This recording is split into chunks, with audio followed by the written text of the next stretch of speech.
Good morning, everybody, or good afternoon, depending on where you are. This is Cowboy, and we have not V, we've got Veles, whose name starts with a V. He's with us today, and he's back. V himself is swinging from branch to branch. He's got to get from one part of the jungle to the other, and he's got to find some bananas. He got a lot of things to do today, so he's not going to make it.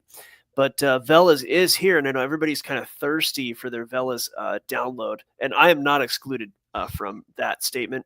So, Veles, thank you for coming today. What do you have for us?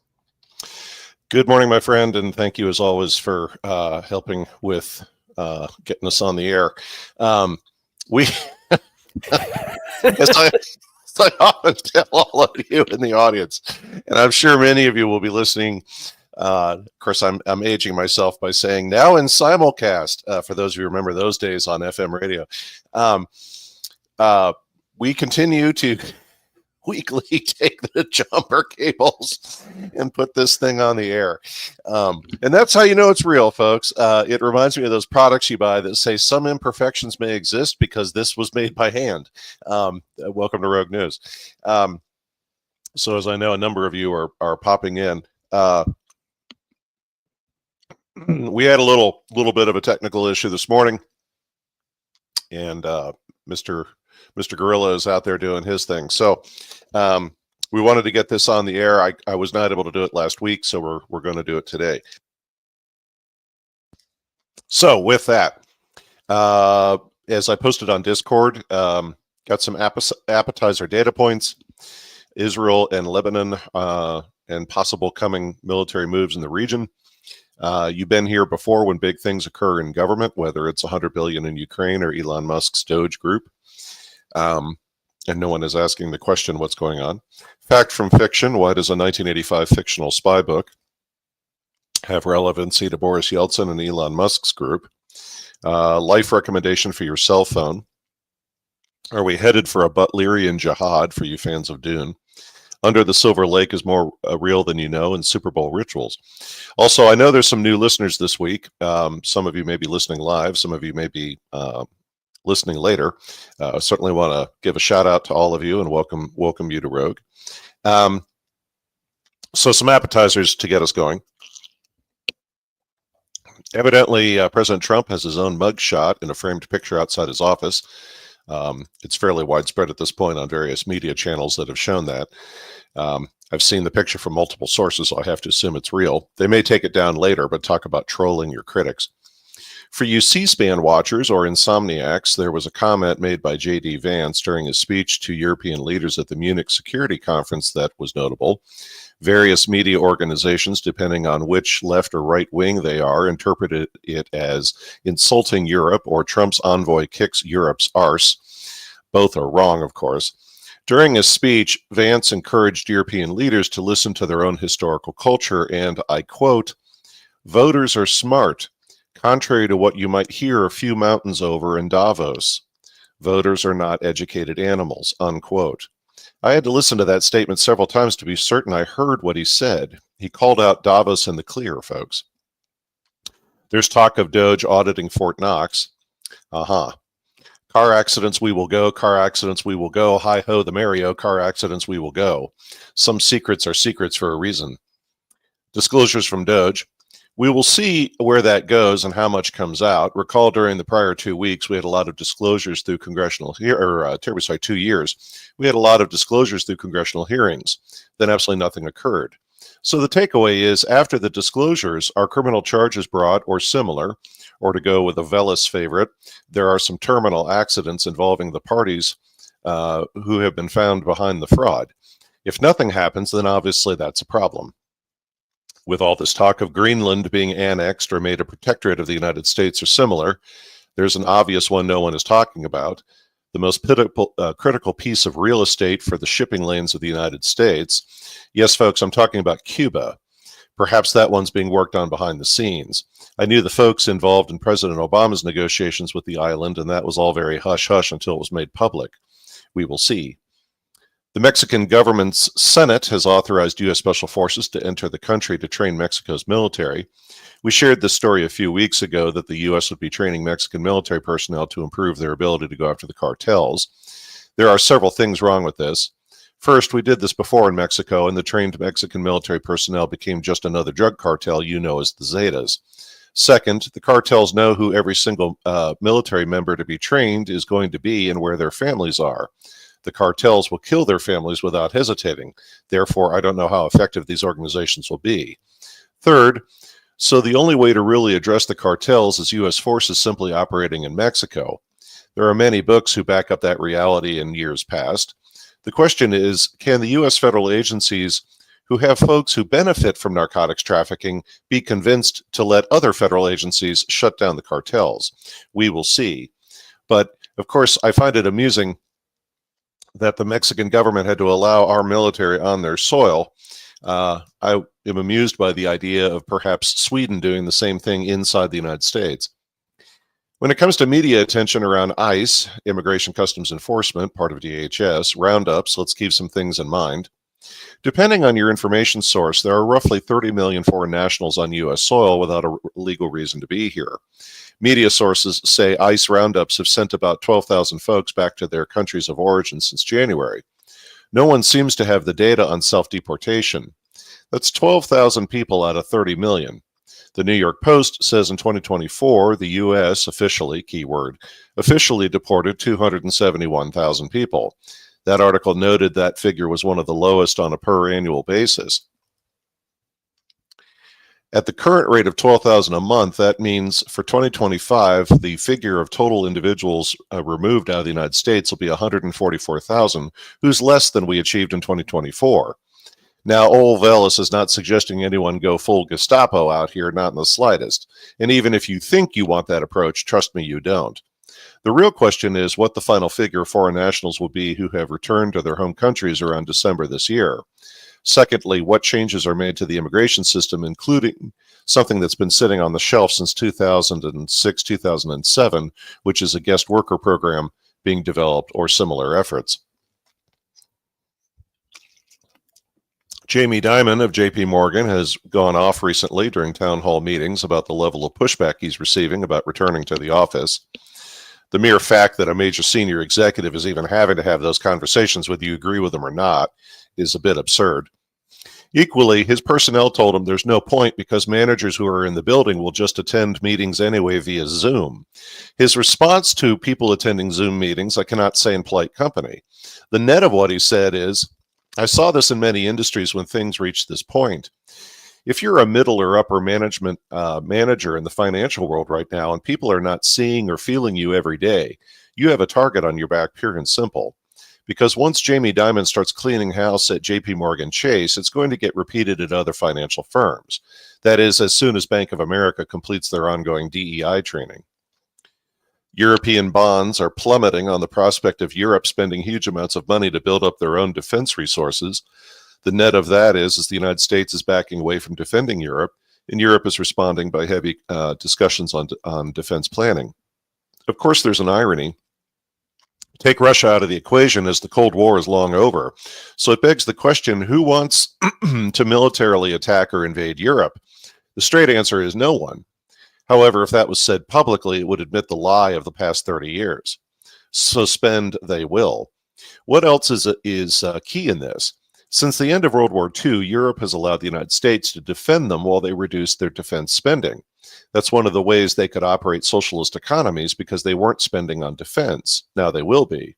The result being, what changes will Europe create in their economies as a result? Could all those French college students need to acquire actual commercial jobs instead of guaranteed government jobs? I'm gorging on popcorn like Matthew McConaughey while all this develops. Taiwan Semiconductor is considering investing in Intel's factories. That's certainly one to watch, especially given the rumors about NVIDIA looking into Intel as well. I'm telling you, folks, the sharks are circling. Any of the major U.S. cities who have or are building Intel plants, you better get your crisis management teams up to speed and fire up the coffee pot. General Motors is in a bit of a hard spot right now relative to their V8 engines and their pickup trucks. There's a fuel management system on those engines who shuts off the spark plugs on 2 or 4 cylinders at a time. GM tried this with Cadillac in the early 1980s with an engine known as the 468, and it was a disaster. The net of what is happening is the seals and the gaskets on the engines are leaking, resulting in damage to the valve lifters. Eventually, this destroys the engine, requiring a rebuild for which the manufacturer up to date has not been repairing. Even Steve Lado of Lado's Law has weighed in on this one on YouTube. Just last January, the National Highway Traffic and Safety Administration, also known as NHTSA, is looking into this, and around 900,000 engines. You heard me right, about 1 million engines. And GM thought bankruptcy in 2008 was bad. Amazing Polly has returned, aka Polly St. George. You find her programs on BitChute, as she and some others are having some issues with Rumble. I've read the discussions on our Discord page about Polly and concerns for her safety, as well as Matthew Arrett. My attitude on that is look, the Ukrainians put out a hit on Harley Schlanger, and he's still alive. And Matthew has not risen to that level, so he should be okay. Equally, I know many of you are taking the enemy of my enemy is my friend perspective on her recent content. For those of you who may be unaware, she's been diving into many of the folks in the Donald's administration, Silicon Valley, and the connections between the two. Namely, the view being in certain circles, let's deal with the World Economic Forum, the London Corporation, and Davos first, and then address Silicon Valley. I would caution a middle path. The apex elites and other elites are elites. I've said many times on Rogue, just because moves of one group may benefit us doesn't mean they did it for that reason.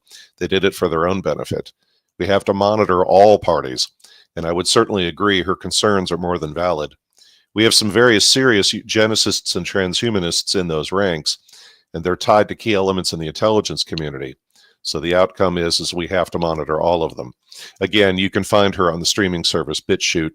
She's put out about 4 programs since she kind of stopped producing content about 6 months ago. Joe Rogan recently covered on one of his programs the true reasons why cell phone manufacturers, whether Apple or Android, sealed the phones and would not let you remove the battery. Rogue News told you about that one 4 years ago, as the answer was to prevent you from truly turning it off. That is, unless you put it in a Faraday bag or airplane mode or both. Computer server shipments are expected to cool off in 2025, according to the technology site The Register. Any website whose motto is biting the hand that feeds IT is my kind of website. The drop-off is believed to be due to supply chain issues, tariff issues, and sanctions in the tech sector. AI-configured systems grew by 46% just in 2024 alone, and most were sold to cloud service providers. So due to the factors I named, we could be looking at a drop-off in server shipments of 10% or higher, perhaps as much as 25% in 2025. If you invest in that sort of thing, you may want to look into it. Ukraine. I hate blanket statements. That said, the World Economic Forum and London Corporation simply cannot allow Ukraine's conflict to just end. So if it does end, count on some serious flailing by those folks in the forms of ships running themselves into canals, cyber hacking, power grids failing, and maybe the occasional nuclear detonation. These folks do not lose, and they're about to lose. They simply cannot scrape their poker chips off the table and go home. One of the many things going on with the Donald's administration is this amusing item from the U.S. State Department. Their homepage sections are dedicated to U.S. relations with various countries. On the Taiwan page, there used to be a statement that the United States does not support Taiwanese independence. Last week, that statement was scrubbed from the page. To show you how sensitive China is on that topic, the Chinese government was instantly aware and filed a complaint. Of course, that's why the change was made. Everything for a reason. CBS seems to be trying to appeal to the crazy last week. Their 60 Minutes program had a segment dedicated to German police busting people in their homes for posting images reflecting political views on social media. Then CBS News reporter Margaret Brennan recently stated the rise in Nazism in the United States is due to free speech. I think they need some medication. So that concludes our appetizers. Now on to the main menu. Israel and Lebanon. The Intel Drop website on February 10th read an article articulating reasons why Israel is probably going to move into Lebanon sooner rather than later. I'd wondered why such exotic weapons were being shipped to Israel the last few months in the name of Gaza. The answer is they weren't intended for Gaza, but they're intended for the next phase. Israel has gone into Lebanon before, sometimes to raid and sometimes to stay. A notable occasion that occurred was in the early 1980s, in particular in 1982.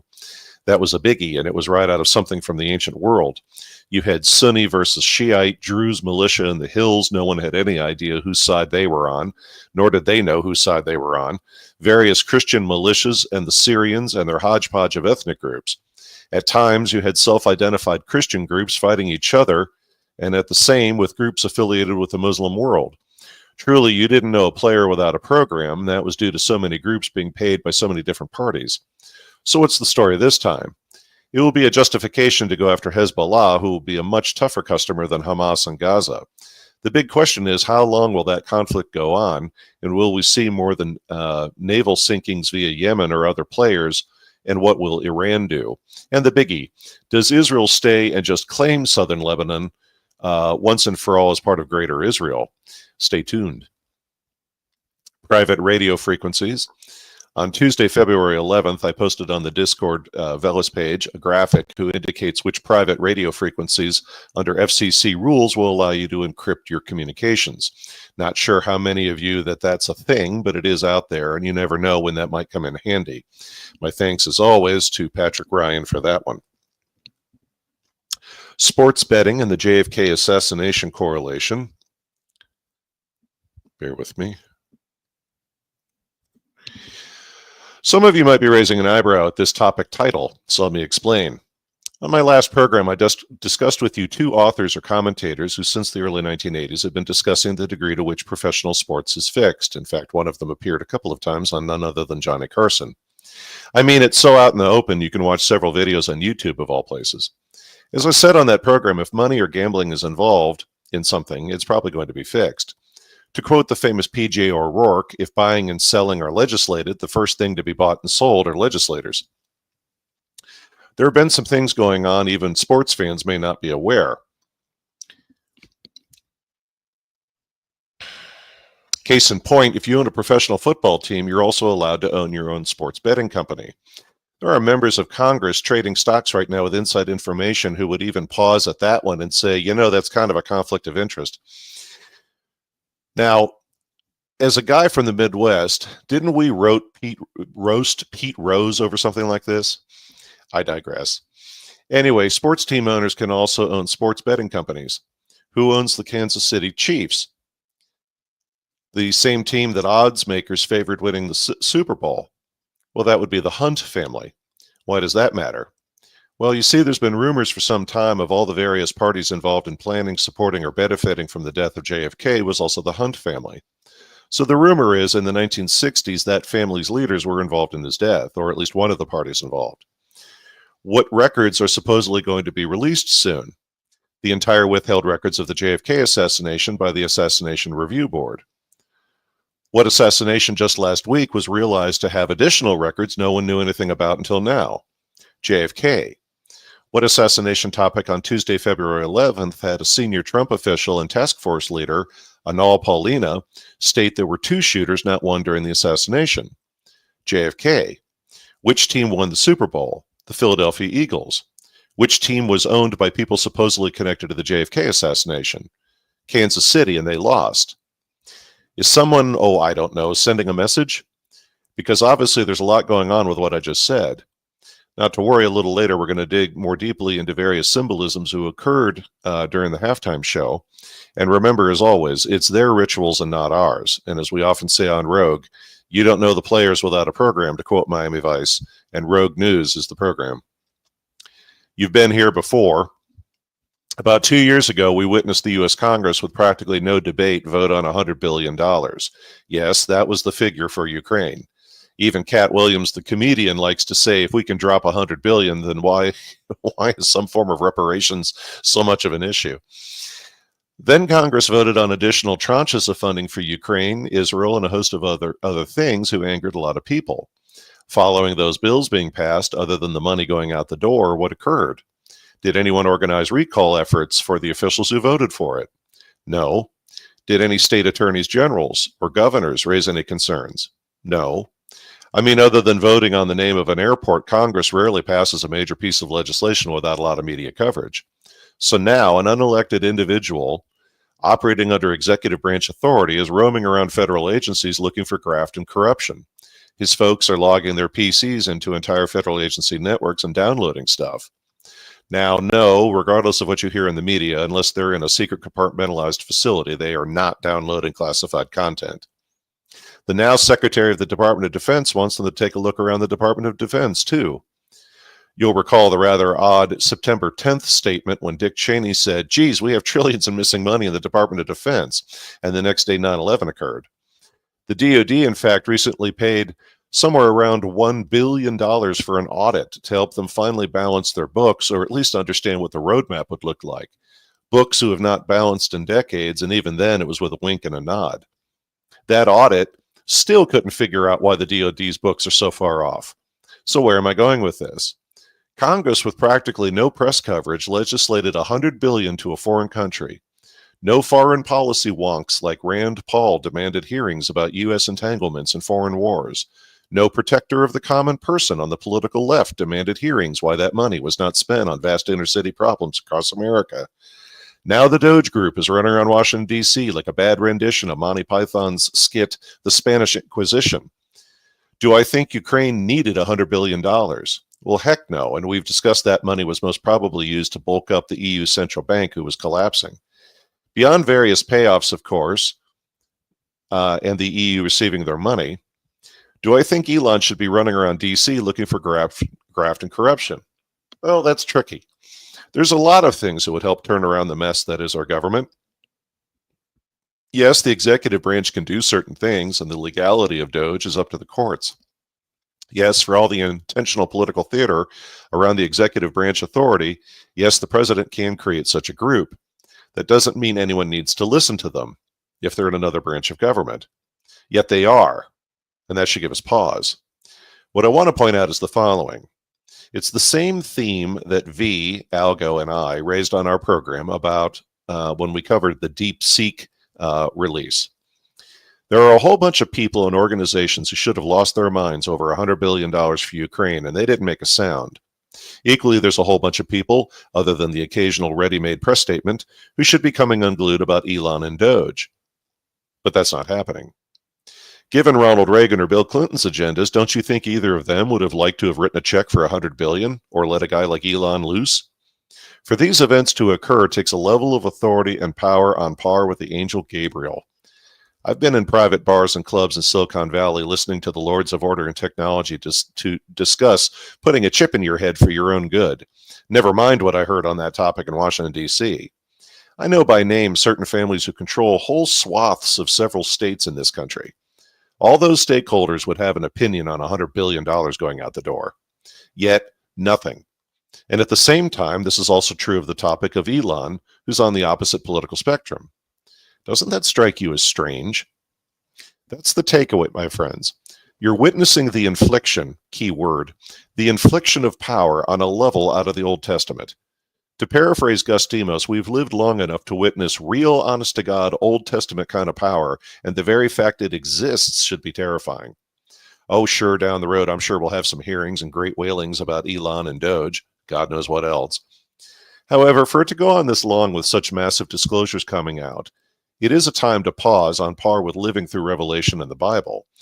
This is a moment of silence to ponder. It means this kind of power has always existed, and until now, no one unleashed it. Again, that's a terrifying realization, both because it exists and the decision has been made to use it and use it now. You see, because for every item you see taking place in the United States, you're missing similar events in El Salvador, Argentina, Chile, Japan, Hungary, Egypt, and a couple of other countries who are in sync with these events. It's global, it's centrally managed, and if we're not living in the Matrix, then this takes the power of God or something like it, or those who existed before the last ice age and nothing less to make something like this happen. Fact through fiction again. There was a fiction book published by Robert Moss, the author Robert Moss, in 1985 called Moscow Rules. Given my own young views in 1985 when I read it, and given my ethnic background, I was a fan of the book whose storyline was about a man destroying the Soviet Union from within. President Ronald Reagan himself called the book a wonderful yarn. For the era in which it was written, the main storyline was believable, especially given the events of 1991 and Boris Yeltsin climbing on a tank and declaring Russia a free state again. Yes, I know Matthew Ehret's position on old Boris as an agent of the London Corporation, and I leave it to good researchers like him to dig into that one. Equally, following the events of what was in the book, there are some strange parallels between what was described in that book and the events of the summer of 1991.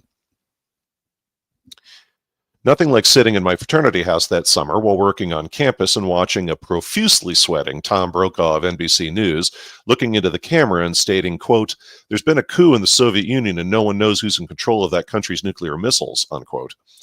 Being the good nationalist I am, I hoisted a Russian imperial tricolor on my fraternity flagpole and saluted while praying to God Russia would finally be free. While dropping off computer paper to the International Affairs Department, one of my professors nervously looked up at me and said, "You're not helping with that flag." I calmly looked at him and said, "It's been nearly 100 years. We're tired of waiting. This is no longer about theory, Professor. By God, we will be free." And by the grace of God, the situation fizzled out and no one got crazy with nuclear weapons either. My point in raising this book with you goes beyond what I just said. One of the elements in the book toward the end was the new Russian government set up a commission to investigate Communist Party officials and others, namely looking for corruption. In the book, they not only found corruption, but equally found these loyal Communist Party officials were up to their eyeballs in prostitutes and properties in Switzerland. The book puts special emphasis on nightly news broadcasts in Russia showing all the corruption and who was involved. It galvanized the public in support of the new Russian government because, loosely said, certainly they will be better than the clowns we had. Of course, this was a fictional book from 1985. Or was it? That dusty book once again provided foreshadowing of none other than what is slowly taking place with Doge. So many elements from history and contemporary times all threaded through that book. It's the old saying about there's no coincidences. Nor do I say this lightly, as the famous author John le Carre, the famous spy novelist, wrote books about topics where it turned out later he was fed information for the books he wrote. Le Carre obviously knew he was sourced those data points in his books, even if he didn't know why. It reminds me of the songwriter from the movie Under the Silver Lake who wrote coded messages in popular songs but didn't know what they meant. We'll also touch upon that topic in a moment. Then we also have the famous Tom Clancy, who it was revealed years later got in some hot water with the Defense Department, among others. This because his books were way too close to reality, because he also was being fed information he claimed just naturally popped into his head. By the way, what was one of the more amusing items Clancy wrote about, who certainly caught my attention in the late 1990s and later? A storyline that the United States fed hidden technology to the Soviet Union with back doors affecting nearly every ballistic missile they had. We shared on a prior program on Rogue a rumor that all those missile launch failures the Soviet Union had just before the end in 1991 demonstrated most of their missiles were compromised, or at least weren't working, or at least something. This further leads to the collapse of the Soviet regime if it's true. I wonder what else is hidden out there in literature, especially for those of you who know the storyline of the movie 3 Days of the Condor with Robert Redford. Perhaps like Baron Trump becoming the leader of Mars. I might say this is so crazy it would never happen, but that is until the last 3 years. As you all know, I'm waiting for the aliens to land on the White House lawn. Dune. Another fact-through-fiction moment for us. In the Dune books and movies, there's a reference to the Butlerian Jihad in the backstory, a period of time when artificial intelligence systems, or even smarter, were directing mankind. Then a series of machines began a debate, much like billionaires in Silicon Valley today, about humankind and its various limits.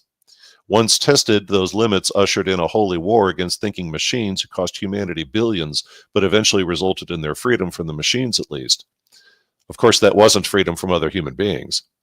In the storyline, the war and the people who won it are the backstory of the Landsraad governmental system and the importance of the greater houses of the Atreides and the Harkonnen. As I witness forms of disclosure and freedom from prior systems like Bretton Woods, are we heading into contemporary time who will eventually lead us to a form of Butlerian Jihad? Note what I said recently about almost a form of new religion coming out from Silicon Valley among its elites.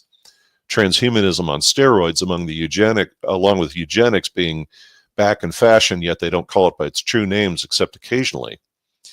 I see plans within plans, but the spice must flow. Nuclear power and recent developments. Saturday, February 8th, I posted a now declassified debriefing video on Discord from the 1950s about nuclear jet engine development. It was very detailed and highlights again established fact about what they were trying to achieve with the B-36 bomber, an aircraft whose long-term design was to go full nuclear power on the engines, enabling the aircraft to fly for days if the crew had enough provisions. What was one of the approaches used in those nuclear generators for cooling them? Well, it was salt. Same as a number of designs currently being explored with microreactors that we've been covering on Rogue the last few months. Does this mean we quote unquote always had the technology? Not exactly. It does mean these technical innovations are always being worked on, and sometimes they're shelved until the technology can catch up with the concept. What are the takeaways? Well, there are several. We had far more advanced nuclear energy approaches as far back as the 1950s, who most of us today do not even realize. It also helps provide more background detail around the rumors of what was really going on at White Sands Test Range and other places like Oak Ridge, Tennessee in the early 1940s. Lastly, it means a ton of research was already developed. They just needed improved computer systems and metallurgy to make it a reality, among other considerations. Personal life recommendation. The following has been said before, just wanted to repeat it. Per the ZDNet magazine, one of the best ways to protect your cell phone is to reboot it once a day. That and load a good software protection package and leverage a VPN daily. In my case, I use Antivir for software protection and Surfshark for VPN protection. I use both of those on my computers as well as my cell phone. Even with those running, I regularly reboot the thing. It's not 100% protection, folks, but it does improve your odds considerably. Under the Silver Lake again. One of the themes in Under the Silver Lake concerns music, among many other elements in our society, which is loaded with hidden messages, per my earlier comment. One example is a music group who only has 4 songs or so who are any good, and that's because they were written for them. The second is a character known as the songwriter who creates most pop culture songs regardless of type or genre. It's also revealed even he is not sure what all the messages are nor what they mean. On another program, we reviewed the significance in certain circles of the numbers 13 and 14. The one I'm referring to is the Egyptian reference to 14 pieces of Osiris who were gathered by his sacred sister Isis to bring him back to life. This after Set killed him. The 14th piece was missing, and Isis had to fashion that one from other material as referenced by the importance of the obelisk as a form of phallus. The symbolism being 13 pieces with the 14th enabling the whole to be created. Various celebrities and politicians have been photographed with references to making the numbers 1 and 3 with their hands for years. While listening to a song by the band Alice in Chains on YouTube, I didn't realize I had turned on closed captions. These were the lyrics from their song Voices, and I quote, "Who am I? Is this me? Am I 1 or 13? I've gone cold, hard to deal, used to stand where I kneel. Everybody listen, voices in my head." There's a lot of sacred symbolisms there. Alice in Chains also has a song called Your Decision, where an initiate is walking around a fancy Los Angeles house with all sorts of nice things. It's obvious in the video that powerful people are eating other people. There's a line in the lyrics who says, quote, "Yes, it hurts to know you're bought, but it's your decision," unquote. This isn't funny anymore, the coincidences with movies like Under the Silver Lake and reality. I need a long walk in a forest, I think. So you have a submarine hobby. A longtime listener of Rogue recently passed along the following for any of you with an interest. There's a website called smugglewire.com who covers a variety of detail on various smuggling going on, namely with narcotics. It has some interesting regional reports and a lot of coverage on the growth and the use of submarine-like vessels to move narcotics. There's a lot of interesting data in there as well as construction information about the submarines. So that's all one word, SMUGGLEWIRE.com. Super Bowl rituals. Speaking of hidden messages and rituals, we have the Super Bowl, and in particular the halftime program.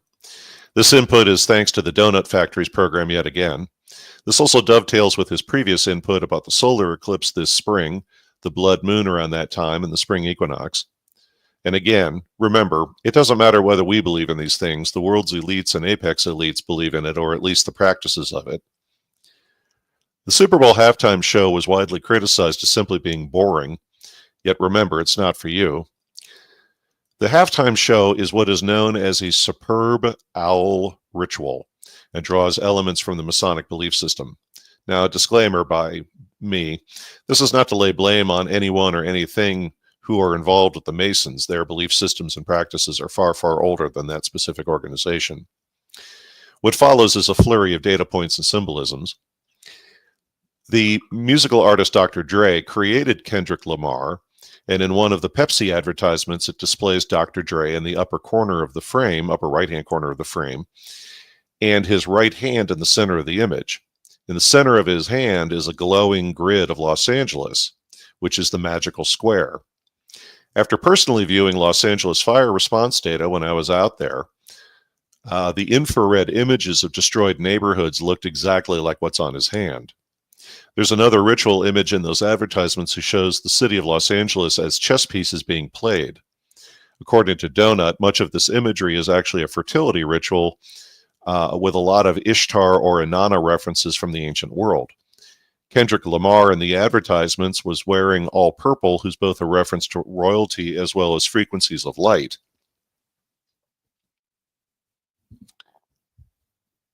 So what does fertility imagery mean in this context? Well, according to Donut, it's a reference to transhumanism and the creation of a new race of people. Much of his commentary in his segment flows well with Matthew Ehret's work on the subject. Some of you may also recall that Matthew Ehret recently sat for an interview with Donut, and they had a lot in common. The song Lamar used during the halftime show means DNA. Get it? Fertility ritual, new technological race, DNA, etc. There are references in the advertisements during the Super Bowl about forgetting the past. That's a reference who was made often in the Channing Tatum film Blink Twice, for those of you who saw it. Pete Davidson, a guy I personally loathe, was in some of the advertisements as well.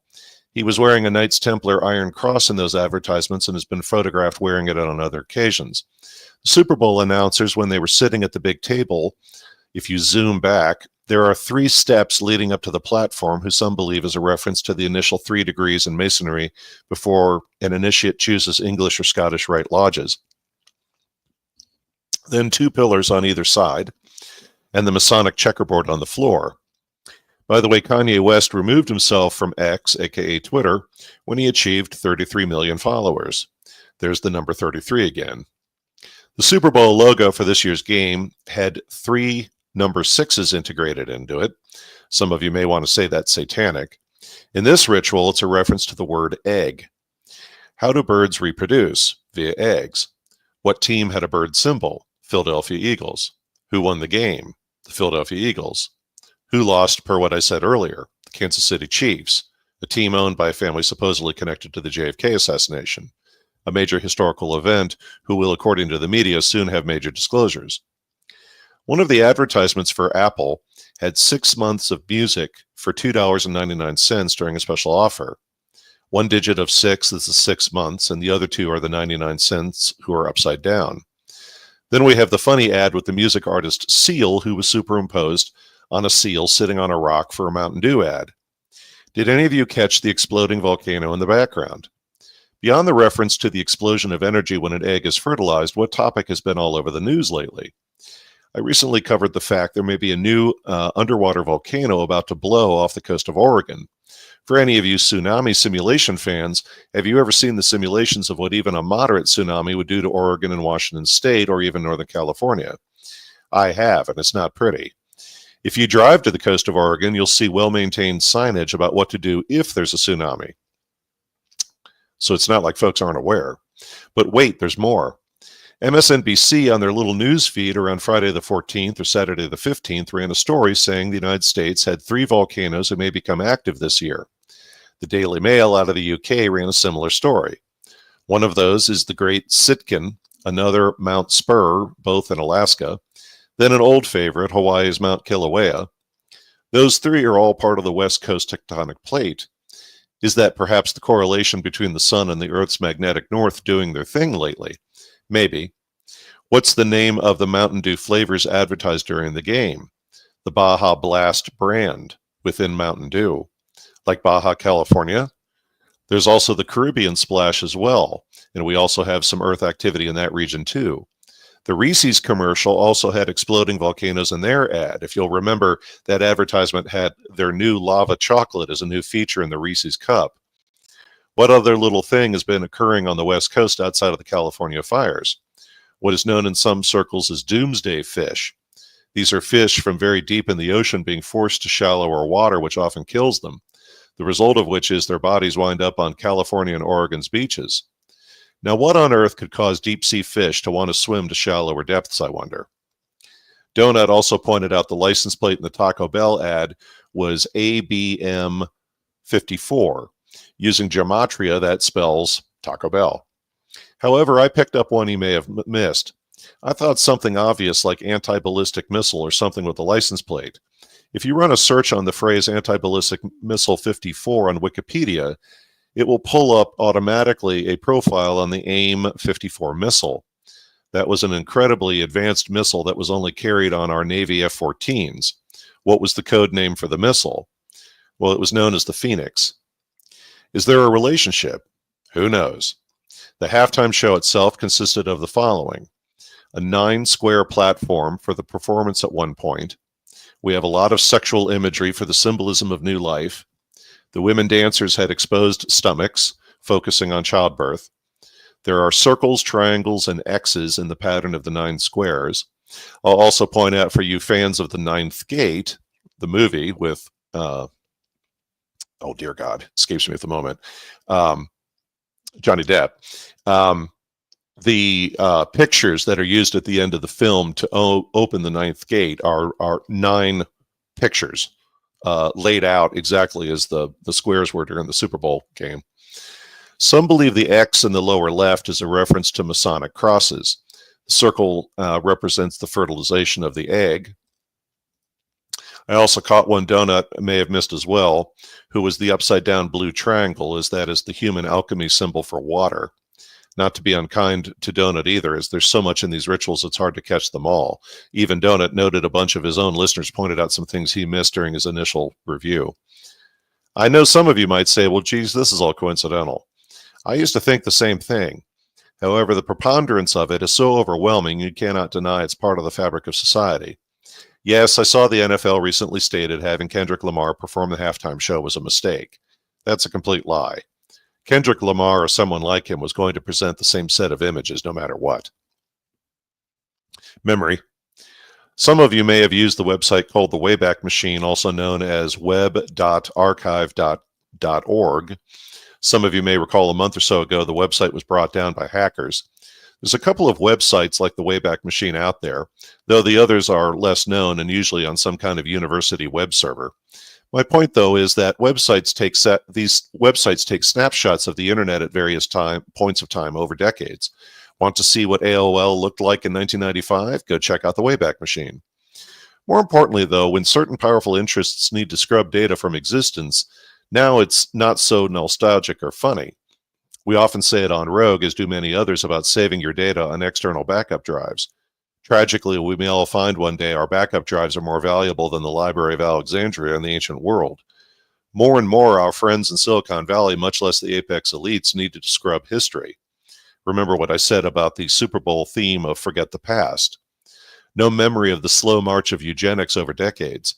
No memory over anything. Just what they say is what memory is. So as you see the struggles of historic internet sites like that, let it be a reminder, it's not crazy to have hard copies of books in your libraries or DVDs of content. Last item, assassination, it's deeper than you know.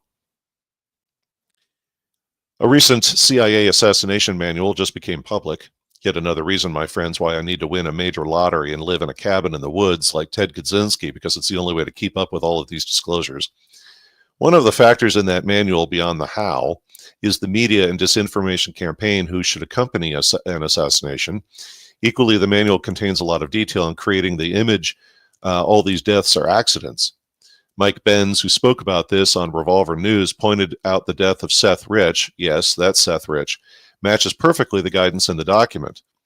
But it's not just Seth Rich, it's also former President Obama's personal chef's death as well. And the list goes on. With that, I yield the floor, Algo. I gotta find that unmute button. Great show, as always. And the first part, the appetizers, was like rapid fire. And there's more in there, like, might want to expand on some of those. But the one that I think about often is the Faraday bag, cell phones, and not being able to shut them off. And I was the kind 20 years ago to actually pull the battery out of the phones. That's what I would do. And why I would do that is not something I will talk about on the show. But with the Faraday bag, one thing we have to worry about, because if I were, I don't know, the bad guy, and I wanted to record and have everything, what I would do is if I would program the phone to detect when the signal is being basically put on what's called autistic mode, Hmm. where you know what that means. What that means is putting it in a Faraday bag is what that essentially means, right? So nothing gets out and nothing gets in. So what I would do is just program the phone to audibly record everything while it was being disabled by a Faraday bag, and then transmit it later. So if I were going to do the Faraday bag thing, I would also go ahead and put it in something that will protect against sound as well, so that it doesn't record and transmit later. Just a little paranoid way of thinking, which I think that's probably otherwise referred to as a healthy way of thinking in this day and age. Yeah. Um, Well, now, not to go too far down that road, folks. I've had people ask me over the years about their wireless router and should they put it in stealth mode and this, that, and the other. And my comment is often, first, it depends where you live. Because if you're living in the suburbs and you're maybe in the Midwest, you're not on the East or West Coast or Atlanta, you're not as much at risk of various problems. And it doesn't necessarily mean somebody from the government's targeting you. I mean, it can just be criminal gangs. One of the biggest ones I've advised people to do over the years is there a time of night when your family just really isn't using the wireless router other than somebody with insomnia at 3 a.m. Then around 9 or 10 o'clock at night, just turn the thing off, pull the plug out, just do that, and then plug it back in the morning. I mean, it just gives you the peace of mind that the thing isn't being surreptitiously used by somebody sitting in the street. Go ahead, Algo. no, that's great, and I would imagine that the more higher end and the more densely populated the area, the more at risk you are. Yes. Because I would think that it's more likely bad actors. I had a guy that worked with us. He's a Middle Eastern guy, professional, guy. This is what 20, 30 years ago in the insurance business. And what he said was, I know I'm a bit older than I sound. What he said was that, yeah, if I wanted to get into your Wi-Fi, it would be really easy. I'd set up across the street in a van, and I would just attack each port one at a time. To him, like he was talking about that, like he was talking about what he wanted for lunch. It just was nothing to him. So as far as you're talking about the EU, and one of the things about the EU and Ukraine is that they're not at the negotiating table in Riyadh right now. Oh, yes. And there's been so many jokes made about that. Yeah, there somebody, and I have to find it, but somebody said they're consigned to the kids' table. Right. But the comment that came, I think it was from I think it was Lavrov, but it was somebody from Russian high command, if you will, was saying that they have to answer for what they've done. So it's being looked at least by Russia, that what's happened in Ukraine is vastly the doings of people in Europe. And I would venture to guess that there's been this talk on these shows with V, talking about Europe, talking about what's happened in the last 50 years, 70 years, since basically World War II. Lend-Lease, Marshall Plan. Your audio's a bit off. Is it? How is it now? Is the audio there? Or is it my audio, or someone from the audience tell me if the audio is out, or is it Veles' audio? You seem to be Somebody okay now. Am I okay? It might have been your audio. Maybe not me. mine. Okay. Because I'm directly connected to a Wi-Fi. Speaking of security issues, okay, no, it was actually something on your end. You lost it. Or I don't know, whatever. Who cares? The point here is that whatever's happened in Ukraine, right, is evidence of, I think, the old guard in Europe, and they don't produce anything anymore. Their industry has gone down the tubes, as it were. Of course, to quote George Carlin, how are there more than one tube? Is it not going down the tube? Why is it always the tubes? Right. But but they've wanted to be the world's middleman for a long time. And that goes back to the Marco Polo days. And because the US produces its own stuff and Asia produces its own stuff, and the US and Asia can buy and sell things to each other, and Russia and China and India and everybody can buy and sell things to each other, the Europeans are now the odd man out. And one of the things that was holding them up was the euro and the eurozone, which is where the euro is spent and used, despite the whether it's EU or not. And the EU has suffered a major setback because in this Ukraine game, what they ended up doing was cutting off their own nose to spite their face by stopping the purchase of Russian energy. Yes. And that did two things.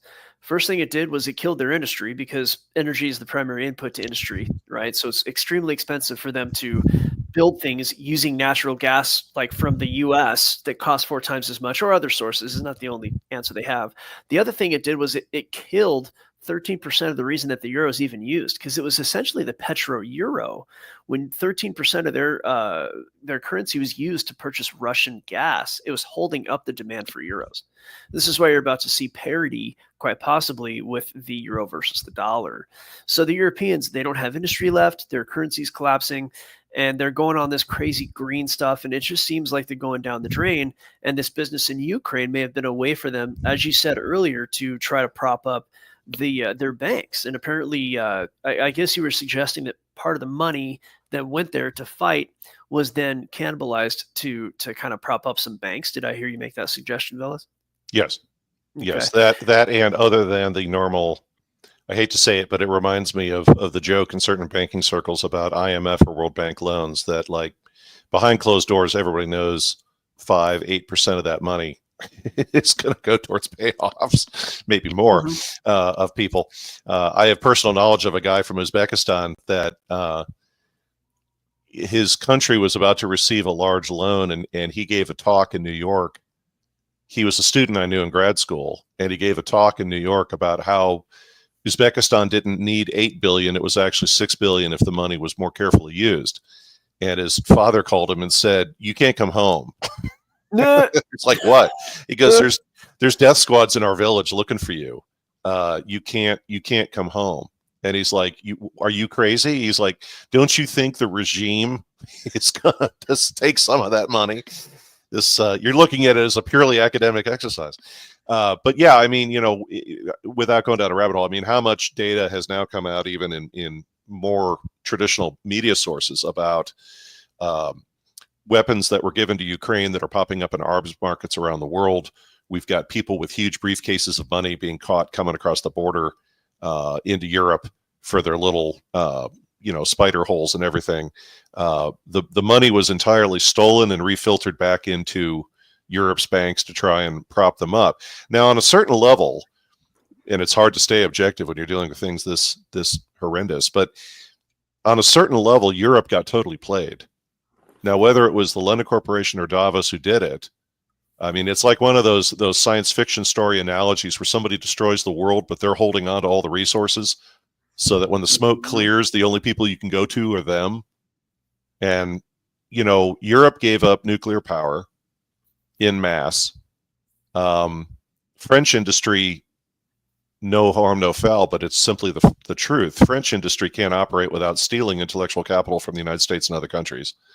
Of course, that same argument could be made about China. But the net of it is now Germany got to the point that they started moving large pieces of car production into Hungary and other countries. Yeah. And V and I've talked about this on other programs, that you've got problems popping up in BMWs and Mercedes. It's just you didn't have. Now, I'm not saying the people in those countries aren't doing a good job. It's just when you offshore anything, things start getting a little dicey. So on the whole, European manufacturing and European industry or European businesses are in such a hard spot. And then you cut off their energy and and again, folks, it's GDP, consumption plus investment plus government spending, yada, yada, yada. As I often talk, if you lower the cost of energy, it will cause most developed economies to just absolutely boom, because you've reduced the cost of doing business. And for Europe, it's like they're buying Russian energy after it's gone through 2 or 3 other people's hands starting with China and India. And the United States, let's call it what it is. I mean, the United States, we are there. I'm sorry, we are reselling Russian oil to Europe. For sure. And I don't mean that somebody in the White House is doing it, folks. What I mean is certain very powerful business interests in the United States, private equity, and others. I mean, I hate to say it, but if it's like, for those of you who saw the documentary about the corporation. Called The Corporation, where the guy was a gold trader in New York, and he's talking about the reaction of traders when they saw the planes hitting the World Trade Center. Their first reaction was, well, how much is gold up right now? I mean, it's the way those folks are. Technically, gold was priceless at that point. It's an From interesting a very way technical standpoint. Yeah, it was priceless. You couldn't find it. You couldn't buy it. No one would sell it. The demand curve for gold, when it comes to geopolitical events, the demand curve becomes what we call lexicographic in the economic world. That's what my degree is in. Straight up and down. There's no elasticity. It's just so anyway. The elasticity of money. Yeah. Well, that's actually becoming a problem too. And now to back it up into Europe being played, then you start to go into some of the Tom Luongo conversation. And he's talked about this a number of times, is that the euro is going to get consumed by the dollar. Interesting. Yeah. And so we have to wonder, well, we don't have to wonder. It's kind of obvious why, even though the United Kingdom became a part of the common market, why they didn't become part of the Eurozone. They continued to use the pound. This should be pretty obvious.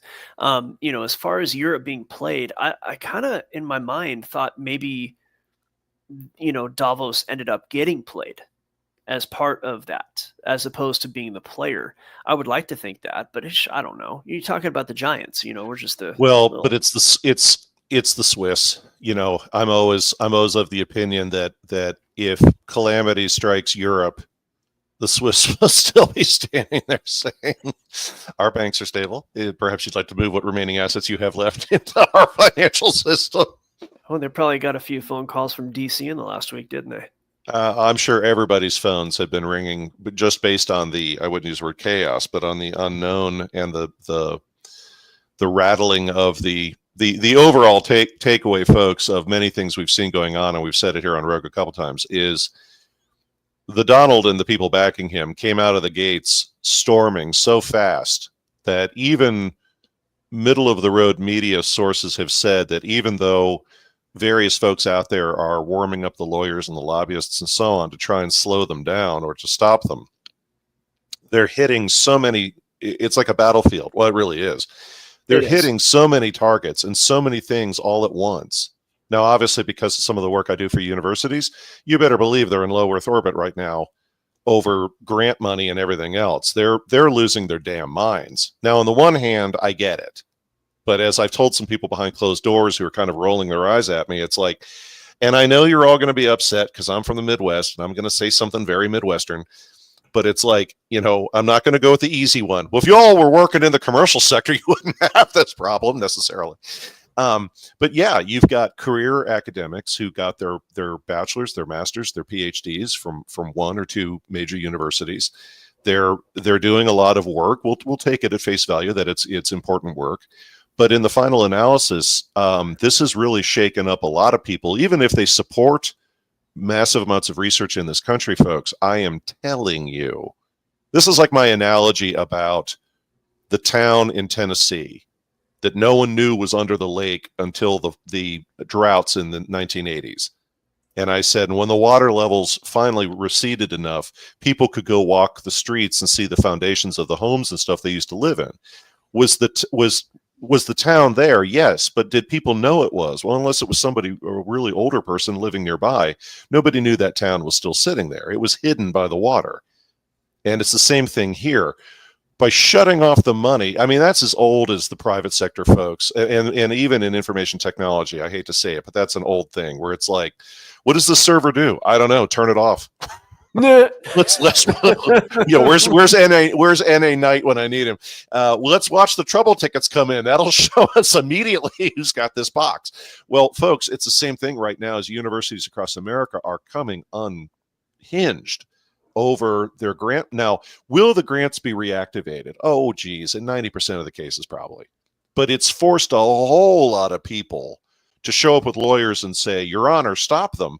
And the other side saying, Your Honor, we'll be happy to turn the money back on as long as they show us exactly what they're working on.